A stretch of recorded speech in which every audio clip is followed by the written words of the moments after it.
Sir నేను చదువుతున్నాను వినండి.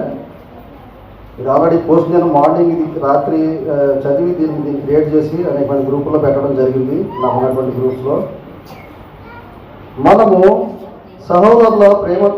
సహోదరులను ప్రేమించున్నాము గనుక మరణము నుండి జీవంలోనికి దాటి ఉన్నామని ఎరుగుదుము. ప్రేమ లేని వాడు మరణం నందు నిలిచి ఉన్నాడు. ఆయన మన నిమిత్తము తన ప్రాణమును పెట్టి ఉన్నాడు గనుక దీని వలన ప్రేమ ఎట్టిదని తెలుసుకుంటున్నాము. మనము కూడా సహోదరుల నిమిత్తము మన ప్రాణము పెట్టబద్దులమై ఉన్నాము.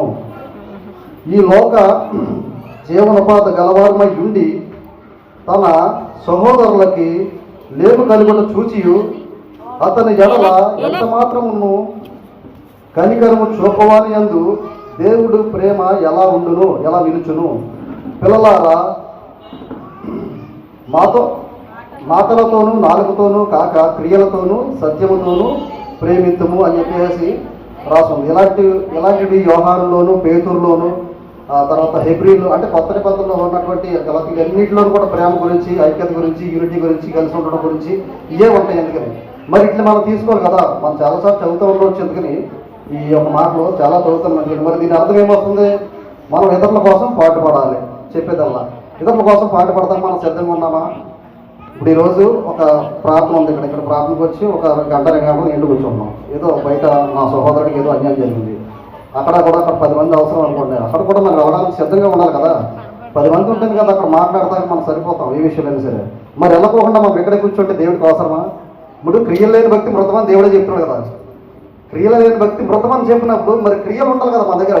మరి క్రియలు కావాలని చెప్పి చెప్తున్నా. అంటే చేసే పని, మన తత్వము, మన విధానం అన్ని క్రియల కింద వస్తూనే ఉంటాయి. వీటిలన్నీ కూడా మనం తీసుకోవాలి. ఎందుకనే మీకు ఒక్క విషయం చెప్తాను. అందుకనే నెహెమ్యా 5:5 ఒక్కసారి చదవమ్మా.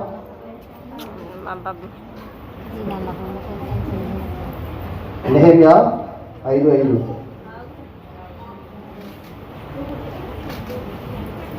మా ప్రాణము మా సహోదరుల ప్రాణము వంటిది కాదా?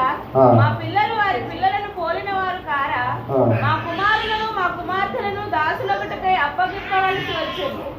ఇప్పటికీ మా కుమార్తెలలో కొందరు దాసత్వములో ఉన్నారు. మా భూములను, మా ద్రాక్ష తోటలను, అన్యుల వస్తువులను ఉండగా వారిని విడిపించుటకు మాకు శక్తి చాలకున్నది. ఓకే, చాలమ్మా, మాకు శక్తి చాలకున్నది. ఎందుకని ఈ విషయం తీసుకోండి. ఎందుకని మనం కూడా ముందుకెళ్ళాలి కదా. మనం కూడా అంటే దాసత్వం అనుకోకుండా మనం కూడా ఒక మంచి స్థాయిలోకి వెళ్ళాలి కదా అని చెప్పేసి ఆశపడుతున్నారు. దేవుడు చెప్తున్నాడు, కొంతమంది అక్కడ భక్తులు చెప్తున్నారు. అందు గురించి ఏంటంటే కనుక మనం కూడా ఒక మంచి స్థాయిలోకి వెళ్ళాలి కదా. మనం కూడా ముందుకెళ్ళాలి కదా. మన పిల్లలు ఈ రోజున మన చదువులు ఏంటి అసలు, మనం ఎంతవరకు ముందుకెళ్ళాం, ఎంతమంది ఉద్యోగాలు చేస్తున్నారు ఒక ఈ ఊళ్ళో తీసుకుంటే కనుక ఎంతమంది ముందుకెళ్ళారు అని తీసుకోవాలి కదా. ఇప్పుడు ఎవరితో పొరపాటు ఇది? వాళ్ళతో పొరపాట, వాళ్ళ తల్లిదండ్రులు పొరపాటు అయి ఉంటుందా? వాళ్ళతో పొరపాటు అయి ఉంటుందా, వాళ్ళ తల్లిదండ్రులు పొరపాటు అయి ఉంటుందా తీసుకుంటే కనుక ఖచ్చితంగా తల్లిదండ్రులు పొరపాటు అయి ఉండొచ్చు.